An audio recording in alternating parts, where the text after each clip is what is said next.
Meus senhores, a reunião plenária ou conferência da União Nacional dá-me ensejo de me ocupar de alguns aspectos da situação política. Estas palavras, porém, não as dirijo talvez tanto à grande massa dos meus concidadãos como aos homens capazes de refletirem com calma sobre as dificuldades presentes e cônscios do que, para além dos interesses materiais ou de preferências ideológicas, devemos à nação. Estes são tempos de grande preocupação e ansiedade a que, evidentemente, não podemos ser estranhos. Tem-se insistido tanto em que sairá do último conflito outra humanidade e outra civilização, que por toda a parte se aguarda a floração das novas realidades. E muitos se sentem inclinados a descobrir no verbalismo que enche a época a definição dos dogmas salvadores. Temos, em compensação, assistido a horrores que nem se filiam em princípios do passado, nem definem ideais do futuro, e são simplesmente a vergonha de uma época cujo senso moral, embutado pelo espetáculo persistente da brutalidade, está perigosamente distanciado dos avanços do saber. E tudo isto desvaira a inteligência humana. Não há, porém, dúvida de que no largo plano da vida da humanidade se pode estar gerando uma sociedade diferente. O que se destruiu deve ser substituído, mas em grande parte já não pode ser refeito. Que parte do passado, por ser a própria verdade e a própria vida, há de perdurar? Que inovações hão de rejuvenescer as instituições sociais? O pensamento dos homens, como chegado a uma encruzilhada, parece que não sabe por onde seguir. É certo que a humanidade acaba sempre por encontrar o seu caminho. Não está aí o problema. O problema está em que o encontre, limpo de ruínas e isento do sofrimento sem conta e sem par, que são o preço por demais elevado de algumas viragens da história. Deve ao menos ser essa a preocupação dos responsáveis por estas parcelas do mundo que se chamam nações. Com este pensamento, nos desprenderemos hoje das nebulosas em que a fantasia se compraz, mas a inteligência se perde, para examinarmos terra a terra alguns problemas mais concretos da vida política nacional.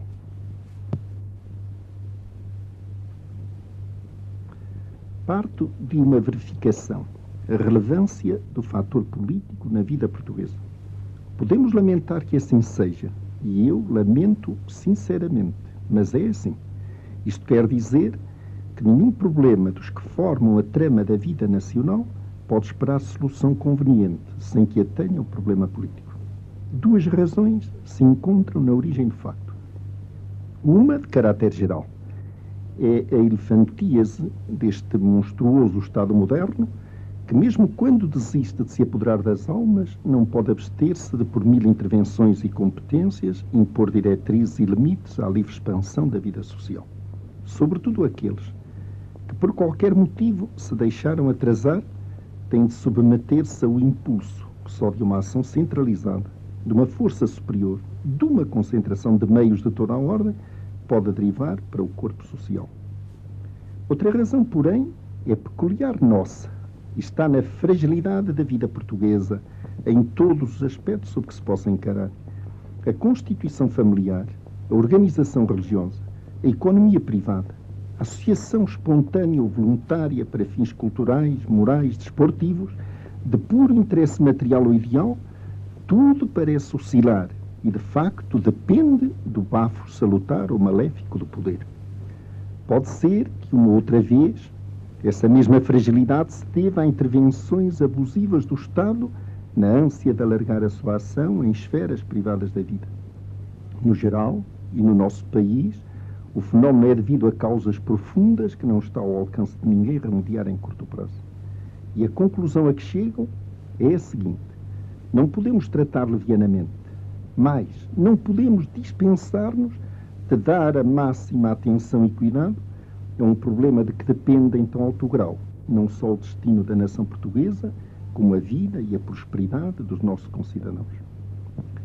Este problema político, que por muitas dezenas de anos envenenou a vida portuguesa, terá recebido de nós solução satisfatória e que deve entender-se por solução satisfatória do problema político.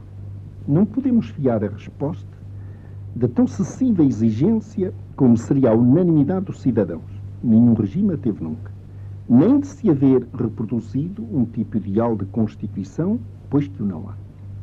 Os inimigos da atual situação política insistem em asseverar que o problema político português exige uma solução e não estará resolvido enquanto não se adotarem as providências que exatamente caracterizam outro regime diverso do atual. É evidente que os monárquicos, por um lado, e os comunistas, por outro, poderiam afirmar a mesma coisa. E isto quer dizer que para determinados grupos de cidadãos, o problema político do seu país não estará nunca resolvido enquanto não receber a solução que eles próprios pretendem dar. O simples bom senso mantém-me nos limites da relatividade. Repele conclusões desta ordem e nem vale a pena que nos detenhamos nelas.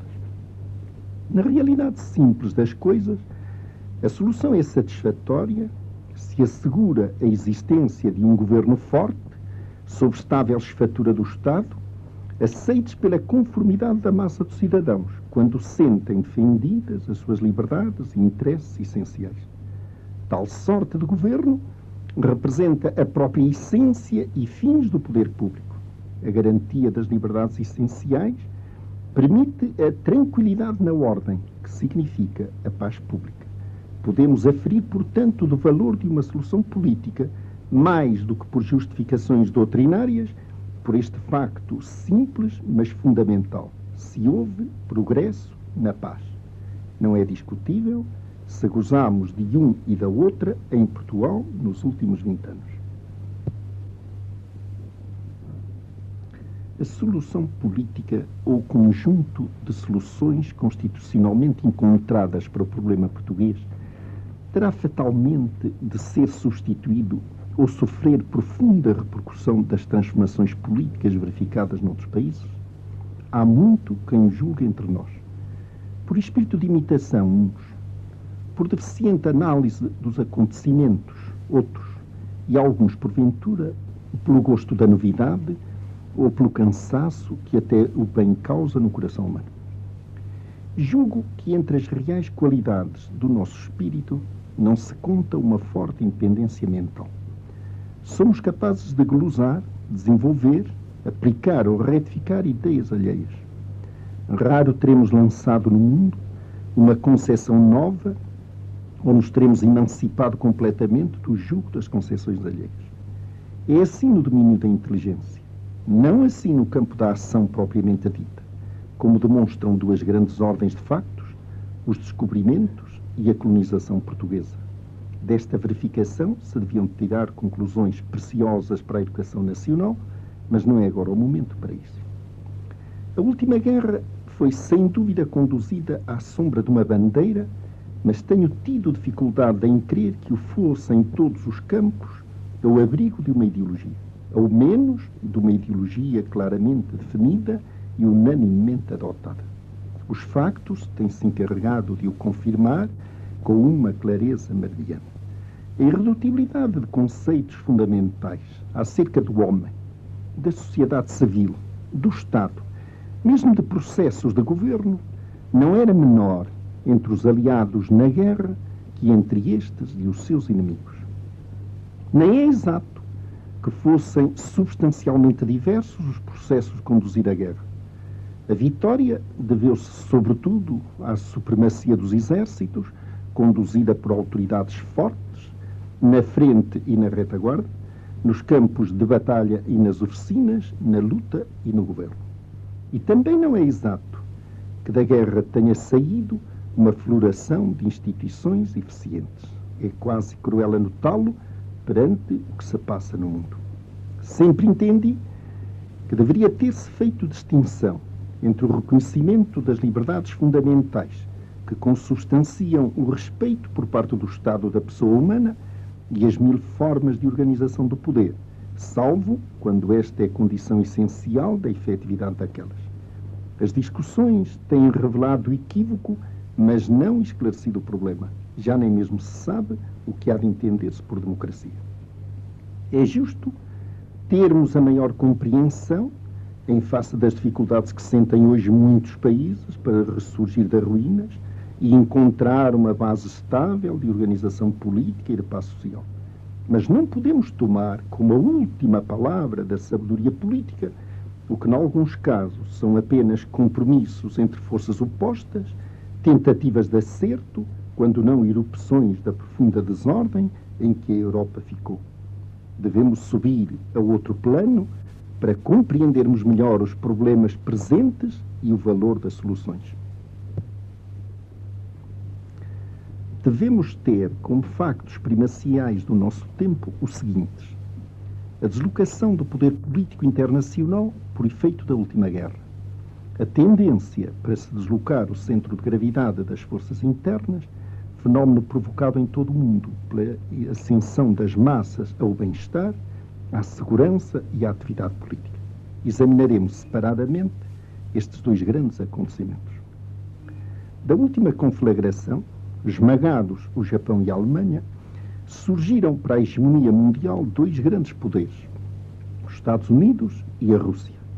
A Inglaterra, que pôde heroicamente salvar-se, e a comunidade das nações britânicas vê alterada a sua posição relativa, de modo que, embora fazendo jogo independente na defesa dos seus interesses próprios, se tem aproximado mais e mais da concepção dualista do mundo anglo-saxónico, a cujo entendimento e ação concorde as duas grandes potências que o representam vêm sacrificando a inteira liberdade de se determinar.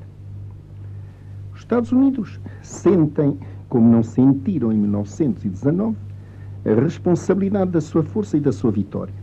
E dá-se com eles o estranho caso de ascenderem ao primeiro plano da política mundial pelo seu valor próprio, sem dúvida, mas também impelidos, solicitados pela generalidade das nações. É quase uma hegemonia plebiscitada, tal a consciência da insegurança e da possibilidade de mergulhar numa catástrofe sem a ajuda da grande nação americana. De onde nasce este sentimento tão geral, tão vivo e tão profundo que não deixou mesmo gozar o segundo minuto da vitória? Penso que devemos considerar os Estados Unidos e a Inglaterra como povos pacíficos, a avaliar pela ansiedade de regressarem à vida de trabalho depois dos conflitos internacionais e pela sua impreparação habitual para aqueles em que são obrigados pela força das coisas a participar. Ignoro se da Rússia se pode dizer a mesma coisa. Ainda, na melhor hipótese, há outras diferenças que convém anotar. Sem se esquecerem os valiosos auxílios e apoios que recebeu dos seus aliados, a Rússia revelou extraordinárias qualidades de resistência, de valor ofensivo e de organização, quer económica, quer militar. Sofreu e bateu-se valorosamente e pôde endossar, tanto às suas armas como às virtualidades do seu regime político, parte importante do prestígio da vitória. Não pode duvidar-se de que o seu poder é forte, dotado de uma capacidade de deliberação e de execução com que outros não podem competir, e liberto do peso de uma opinião pública inexistente ou adrede preparada para apoio da política a seguir. A Rússia é, além disso, a fonte viva de uma ideologia ou mística que se pretende universal, portadora de uma mensagem de libertação de todos os povos e, sobretudo, das massas supostamente escravizadas, e contra a qual o liberalismo não tem podido lutar com êxito, obrigado como está a reconhecer ao comunismo direitos de cidade em igualdade de condições com outros programas de reforma político-social. Por motivo da expansão da sua ideologia, a Rússia não tem só adeptos por toda a parte. Ela encontra-se indiretamente na raiz da inspiração e da atividade governativa em muitos países. A estratégia da última fase da guerra, por exigência das operações ou da política, não só pôs na mão da Rússia a direção efetiva dos negócios de algumas nações, como lhe entregou as posições-chave de onde pode partir-se em todas as direções à conquista do continente. E quando se compara a vastidão do seu território e recursos de população e riqueza com o fio de pequenos países, seus vizinhos na Europa, Não se pode deixar de sorrir ante a insistência com que tem feito aceitar as imposições do seu direito de defesa. Eu quero concluir o seguinte. A Rússia tem hoje todas as possibilidades de dominar inteiramente a Europa e pode fazê-lo sem que a maior parte dela possa sequer lutar. É isto, pelo menos, o que está na lógica do seu poderio incontrolável e da sua doutrina. Falo em perigo potencial e não efetivo, visto os dirigentes soviéticos não estarem obrigados a qualquer lógica, senão muito realisticamente à dos seus interesses, e a posição puramente defensiva de todas as outras nações lhes permitir escolher oportunidades e meios de ação. A vida tem surpresas de fazer pensar. Quase toda a Europa se bateu e se arruinou por se opor à nova ordem de concepção germânica. Mas é sobre as suas ruínas, ainda fumegantes, que se vê alastrar a nova ordem comunista. Ora, esta é, por definição, exclusiva e inconciliável com o conceito de civilização de que se orgulham as outras hegemonias. A Europa tem de escolher. Isto, o que se enxerga a olho nu, e de certo muitos outros pensam como eu. Sinto que sobre a miséria e devastações do último conflito é um crime, toda a palavra imprudente e incitadora de um estado de espírito belicoso, ou menos conforme à universal necessidade e ânsia de paz, e as minhas palavras não podem ser acusadas disso. Mas é crime mais grave ainda contra a humanidade fechar os olhos a realidades palpáveis e portadoras de germes tão graves para a mesma paz que se pretende consolidar. Ora, quando atento na profundidade da crise que a Europa atravessa e vejo que o remédio mais imediato é para alguns de nós a existência de 3, 6 ou 10 partidos, um parlamento tumultuoso e um governo paralisado pela pressão de elementos contraditórios, não posso deixar de considerar a desproporção entre o mal e os remédios e verificar com profunda tristeza a cegueira dos homens. A Rússia dispõe de uma doutrina, de uma força, de uma técnica e de um governo. Admitamos que os seus intentos e o seu interesse são viver pacificamente a sua vida e não impor fora das fronteiras a sua ordem. Como poderão emergir das ruínas e na anarquia atual estados sem doutrina, sem força, sem técnica de ação e sem governo? Cada um pode tirar daqui as conclusões que entender. Digamos agora alguma coisa do outro grande acontecimento a que ele dia cita. O mundo que aí vem, a sociedade em que vamos viver, serão certamente muito diversos do mundo e da sociedade atuais, quadro das nossas emoções, da nossa compreensão e dos nossos interesses. E ainda que as grandes transformações sociais costumam operar-se não por saltos bruscos, mas paulatinamente, todos podem verificar como se modificam a cada momento coisas que reputaríamos imutáveis. A nossa inteligência da vida, das relações com semelhantes, da função da riqueza e do trabalho, da hierarquia tradicional de valores na sociedade, vai se alterando. E um dia quase não perceberemos como nós ou nossos pais podiam pensar diferentemente no tempo antigo. Não é exato que o chamado movimento ascensional das massas seja fenómeno originado nas 2 últimas guerras, embora estas hajam contribuído para abalar a solidez dos quadros existentes e de posições que sem isso talvez se mantivessem ainda por muito tempo. Nem se deve pensar que para o facto tenha de algum modo contribuído a Revolução Bolchevista, por muitos considerada mais como salto ousado para alcançar o Ocidente do que pioneiro, guia ou padrão de justiça social. O que o bolchevismo fez foi outra coisa. Acreditou a mística da possibilidade de se criar uma sociedade inteiramente nova, modelada em ficções ideológicas e com desconhecimento ou desprezo do que o homem é no seu ser moral. O que fez foi pela extensão da experiência e pela ousadia da propaganda transviar muitos dos que deviam estar seguros da verdade e impor dois sentimentos de baixa classe, perniciosos ao progresso humano: a desmoralização e subserviência das elites e a supremacia do número. Seja como for, todo Estado moderno, independentemente do seu facies político, vai ser dominado pela preocupação do social.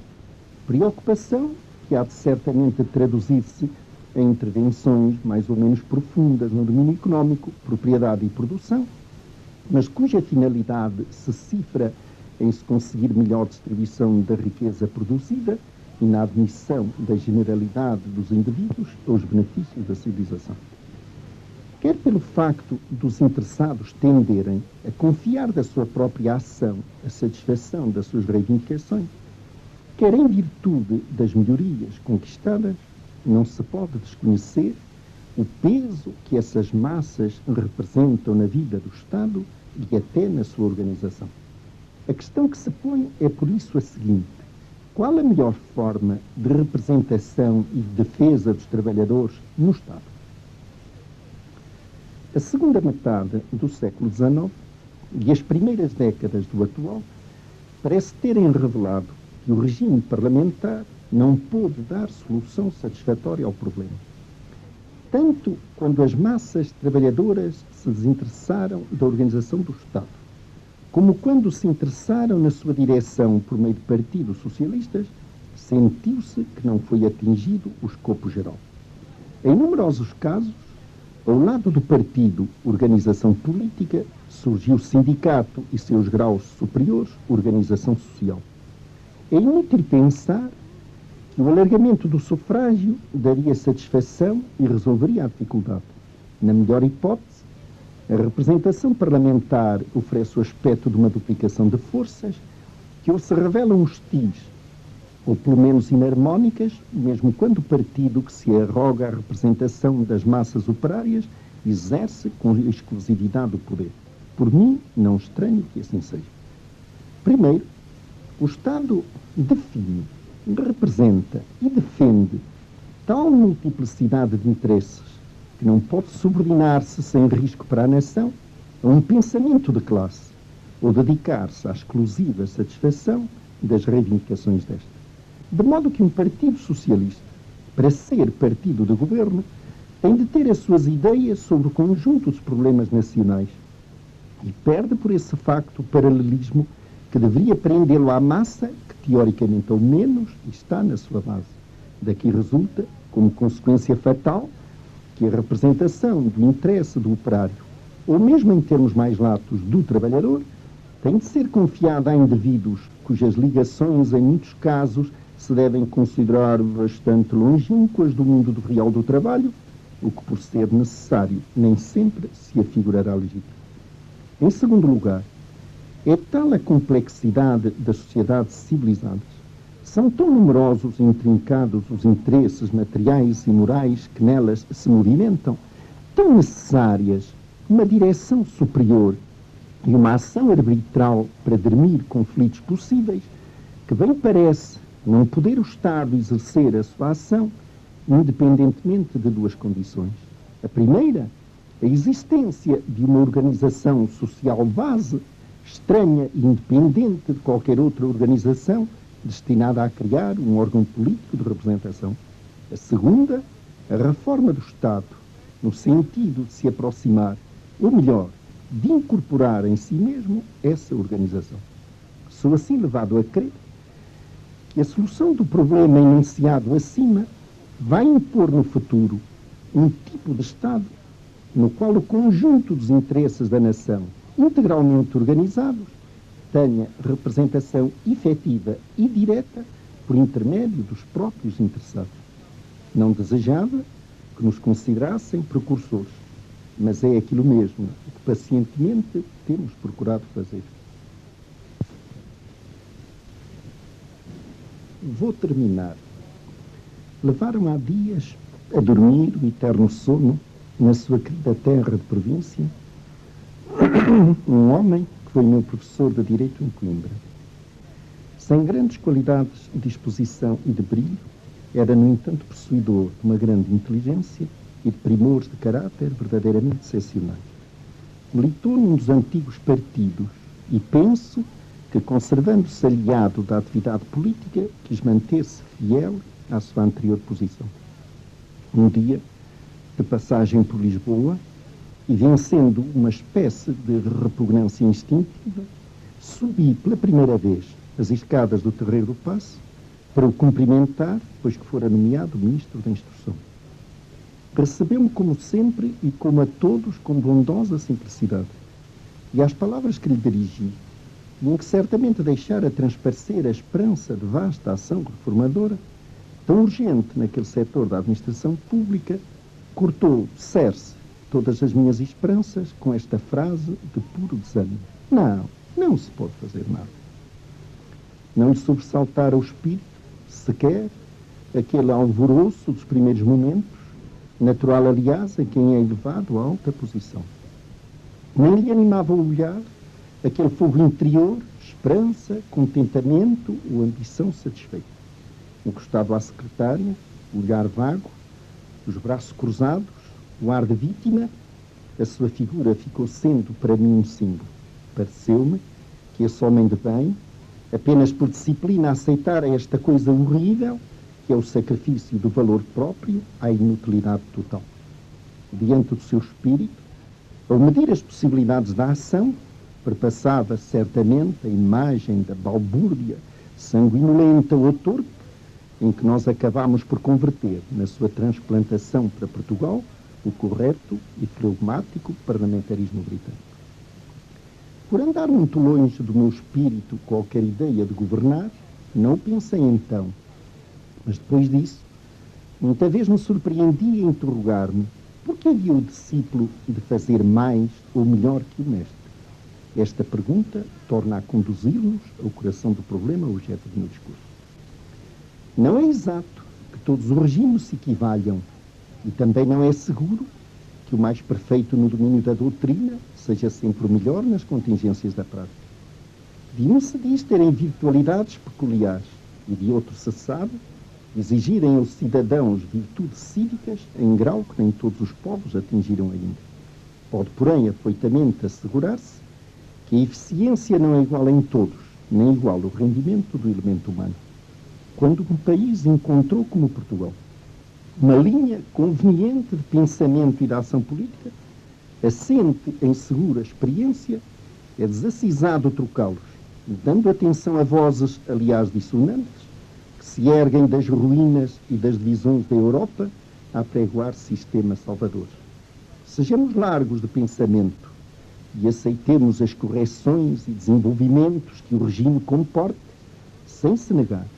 Intensifiquemos a aplicação dos princípios que só parcialmente têm sido aplicados quanto à organização e representação direta no Estado dos interesses que se movem no seio da nação. Continuemos de braços abertos para a colaboração de todos os que de coração isento desejem apenas trabalhar para o bem comum. Sobretudo, não percamos o ânimo, nem a serenidade neste tormentoso mar de paixões e sejamos prudentes. Tempos houve em que os portugueses se dividiam acerca da forma de melhor servir a pátria. Talvez se aproximem tempos em que a grande divisão, o inultrapassável abismo, há de ser entre os que servem a pátria e os que a negam.